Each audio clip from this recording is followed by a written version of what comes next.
Magandang araw ng Miyerkules po mga bayang karerista. Magbibigay na po tayo ng tip, giya at informasyon para sa araw na to, August 19, 2026. Tara!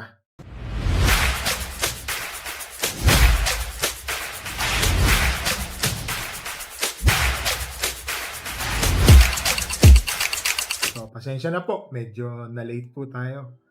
Madaling araw na po tayo nakauwi. Galing po tayo ng Pasay Cockpit. Yan. Medyo maganda naman ang naging resulta natin. Positive.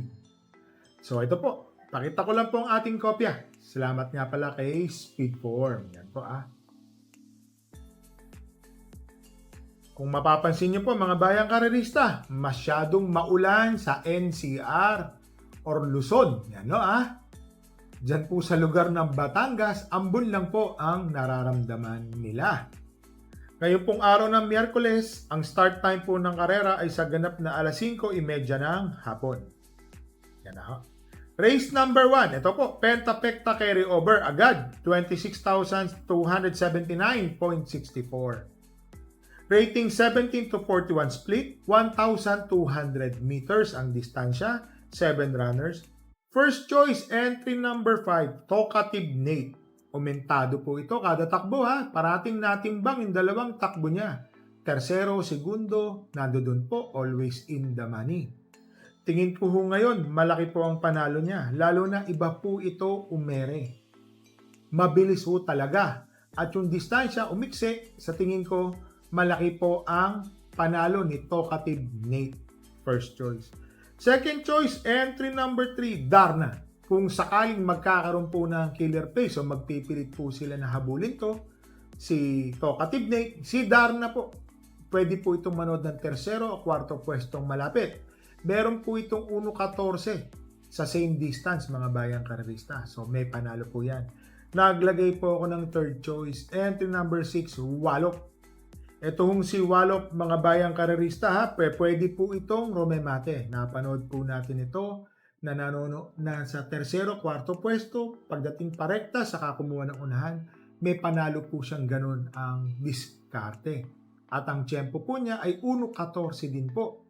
So halos the same lang po, identical yung kanilang mga tempo. Magandang dihado po ito, si Wallop, third choice. So dito po sa race number 1, entry number 5, Talkative Nate, first choice. Second choice, entry number 3, Darna. Third choice, entry number 6, Wallop. So dito na po tayo sa race number 2, 3-year-old and above maiden race. Placers po ito mga bayang karerista, bagong kabayo at mga natitimbang nung huling takbuhan. 1,200 meters, 8 runners. First choice, entry number 3, Bossing Ray. Si Bossing Ray po, merong 1.14 medya. Dito po yan sa Metro Manila Turf Club. Yan. Kung mapansin nyo, galing po ito sa talo sa PJC. Nasa Balya po kasi kurbada po agad sa PJC. So medyo, alam na natin, talagang ganun po.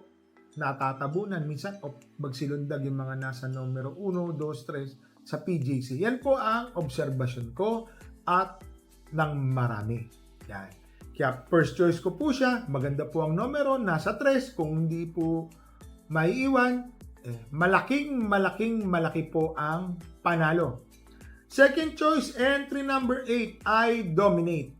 Ito nung huling takbo niya, hindi ho maganda. Pero dito po sa Metro Manila Turf Club, may takbo po itong naiwan, segundo. Malakas po yung tumalo sa kanya. Ang tempo po nito ay 1.15.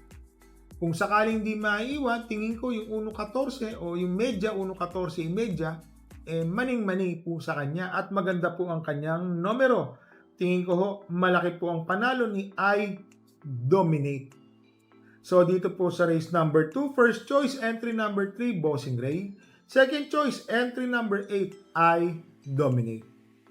Dito na tayo sa race number 3, rating 42 to 56 split, 7 runners, 1,200 meters. First choice, entry number 7, Life Gets Better. Deremating kabayo. Baka siya po ang makinabang sa mga naghahabulan sa unahan. Para sa akin po, horse to beat po yan, si Life Gets Better. JL Lazaro po ang sasakay. Second choice, entry number 4, Lady Sabine. Nasegundo na po ito ng huling takbo. Maganda rin po ang kanyang tempo. Parang 1.13. Kaya lang ko mga bayang karirista, yung kondisyon po ng racetrack, nag-uulan, napitpit ng gusto, medyo may pagkamatigas nung araw na yun. So, nagiging fast track po yan. Para sa akin po, may panalo rin po ito. Kung makakapanood po ito ng terserong malapit, yun po tingin ko magandang diskarte, sabay tsak parekta, yun po. So, third choice, entry number 1, star of the show. Ito ho, tingin ko, mauuna to. Talagang matulin po itong kabayo na to. Tingin ko, may panalo. Sama po natin yan. Naglagay po ako ng tuldok. Isang deremate rin po. Entry number 2, Rocking Bell. Pasensya na, inapato natin. Kung sakali, alam niyo na, magulo po ito. Maraming matulin. Merong dalawang deremate. At least maniniguro po tayo. So, dito po sa race number 3, first choice, entry number 7, Life Gets Better. Second choice, entry number 4, Lady Sabine. Third choice, entry number 1, Star of the Show. Tuldok o fourth choice, entry number 2, Rocking Bell. So, dito na tayo sa race number 4, rating 42 to 56 split, 1,200 meters. Entry number 3, King Alexander. Sinakyan po ito ni apprentice Jackie. 50 kilograms ang dala. Umuusok na 1.11 medya ang tempo. Same distance, same racetrack. Yun lang ho. 50 kilograms ang dala niya, mga bayang karirista. Ngayon po, 53.5. Sa tingin po natin, baka mang 1.12 po ito o 1.12 medya ang gagawin niya. Yan. Kalkula po natin yan, mga bayang karirista. Pero iba po ito umere. Yan o. Naglagay po ako ng second choice, couple entering 2 and 2A. Noble Touch and 2A Polarium. Kung sakasakali lang naman na magiging diskarte, nakita po natin yung panalo ni Polarium nung nakaraan, 1.11 imedya. Medyo fast track po nun, matigas ang pista. Yan. Binibigyan ko po kayo ng mga idea para pag tumaya po tayo, alam natin ang track condition. 1.11 sa Polarium at meron pa siyang kakopol entry na si Noble Touch. Kung sakaling si Polarium ang ihahabol o pang gaganon, pang rarabit, sabihin na natin, may Noble Touch na tsumechempo naman ng 1.13. So sa tingin ko ho, may panalo po ito. Diskartihan lang po yan. So dito po sa race number 4, first choice, entry number 3, King Alexander. Second choice, couple entry 2 and 2A, Polarium and 2A Noble Touch. So, baliktad. So, dito na tayo sa race number 5, rating 42 to 56 split, 1,200 meters, 7 runners. Ito ho, maganda po ang kanyang barrier. Entry number 1, Mink Coat. Bandera po ito doon sa barrier niya. Imagine nyo po yun, bumandera doon ha. Ang chinempo, 1.14. So, sa tingin ko ho, may panalo po ito. So, sasama po natin yan. Yung barrier niya, tersero po siya. Nakapermis. Yan o. Second choice, entry number 2, Point of Pride. Ito, batak naman sa laban. Di bokang kabayo. Matulin na kabayo talaga. Tingin ko, ito, may uuna po ito. Uunat po ito ngayon. Dahil nung nakarano, 1,400, 1.27. Ngayon po, 1,200. Tingin ko, 1.13. Kayang-kaya po niyang gawin. Same racetrack. Naglagay po tayo ng third choice. Entry number 4, Amor ni Amor. Napakababa po sa laban, mga bayang karirista. Tingin ko, ito po ang makikinabang kung nagkaroon po ng habulan sa unahan. Lalo na nandiyan pa ho si My Diamond, Point of Pride, and Mink Coat. Tingin ko, Amor ni Amor. Baka ito pa ho ang liyamadong-liyamado rito. Sama po natin, alam niyo na, mahirap ma-out. So, dito po sa race number 5, first choice, entry number 1, Mink Coat. Second choice, number 2, Point of Pride. Third choice, number 4, Amor mi Amor. So, dito na tayo sa race number 6, 7 runners, 1,200 meters ang distansya. First choice, entry number 1, Angels Momentum. Medyo gumaan po ang kanyang laban. Tingin ko ho, malaki po ang panalo ni Angels Momentum. Nilagay ko po siyang first choice kasi marami hong matulin dito. Kagaya po ni Golden Jaraywa, Top of the Mark, Great Britain. Kung sakali po magkakaubusan po sila dito, mga bayang karerista, Angels Momentum, manonood po ito ng tercero, kwarto pwestong malapit. Second choice, kung mapapabayaan sa unahan, kung ibibirit ba naman, yun po ang salita natin dyan. Entry number 4, Great Britain. Baka meron pang nakatagong galing yan, nandoon pa, o yung kondisyon niya, may panalo po yan, kung sakali pong nandoon pa. Naglagay po ako ng third choice, entry number 5, Don Pepito. Muntik po yung manalo nung nakaraan, napasigaw po ako. Kursunada ko po ito, mga bayang karerista, nung nakaraan, si Don Pepito. Unang magandang takbo niya. Tingin ko mag-uumento. Lalo na ngayon, same rider pa rin ang magdadala. So, dito po sa race number 6, first choice, entry number 1, Angels Momentum. Second choice, number 4, Great Britain. Third choice, number 5, Don Pepito. Dito na tayo sa race number 7, rating 42 to 56 split, 1,200 meters, 8 runners. Ito ho, umentado kada takbo, bumabalik po ang buti. Entry number 8, Luke Skywalker. Bakit to? Tercero, segundo, nandoon po nang nandoon.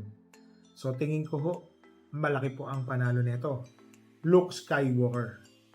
First choice. Second choice, Dehado. Entry number 4, Gentle Giant. Ang dami pong matulin dito, mga bayang karerista ha. Gentle Giant, the Giant Killer. May panalo po yan, tingin po natin yan. Third choice, entry number 7, Right or Wrong. Meron po itong mga tiyempong 1.25, tapos biglang nag 1.27. Depende po kasi sa track condition, mga bayang karerista. Pagka maulan, napitpit, yan, magaganda po ang tiyempo niyan. Matititigas po ang pista. Lalo na, alam niya na, iba. Pagka natapat kang bad track, talagang masama ang tiyempo, mga 1.28, 1.27. So, depende sa track condition. Pero tingin ko, may panalo po ito. Lalo na, ang dami pong matulin dito, mga bayang karerista ha. Madaming matulin, tingin ko. Lahat po ito may panalo. Nilagay ko pong second choice, si Gentle Giant. Naglagay po ako ng third choice, entry number 7, Right or Wrong. Yan no. Basta mainam po yan, kabayan yan. Para sa akin po, tingin ko, pansama po yan. Pero dito po sa race 7, kung may sobra po tayo, your choice is good as mine, mga bayang karerista. Pwede po tayong magdagdag. Or kung kaya po natin lahatin, kung makakadihado po tayo sa mga unang karera, iba na po yung wala tayong kaba sa last race. So, dito po sa race number 7, first choice, entry number 8, Luke Skywalker. Second choice, number 4, Gentle Giant. Third choice, number 7, Right or Wrong. So, mga bayang karerista, ngayon pong araw ng Miyerkules, wala po tayong kabayong tatakbo. Bakit to? Nabisi po tayo sa Pasay. Maganda po ang naging resulta. Medyo pinalad naman po tayo dyan, mga bayang karerista. Kinapos lang ng konting swerte. So mga bayang karerista, aanyanyahan po namin kayo. Ni Boss Kaloy, may paderti po si Boss Kaloy at saka si Boss Willie Apan. Diyan po sa PJC, sa Batangas. Meron po diyang cockpit arena. Yan po. Meron po tayong magiging entry dyan. Yan no, magandang palaban po yan, mga bayang karerista. Ayan po. Ito naman po. Kahit si Boss Kaloy, gusto rin po kayong i-remind. Bet small, win big, bet big, lose big. Magdala po tayo ng payong at tubig na mainom. Lalo na pong bota. Dito po sa Metro Manila. Nag-uulan po madalas sa hapon. So mga bayang karerista, happy racing po sa inyong lahat and stay safe.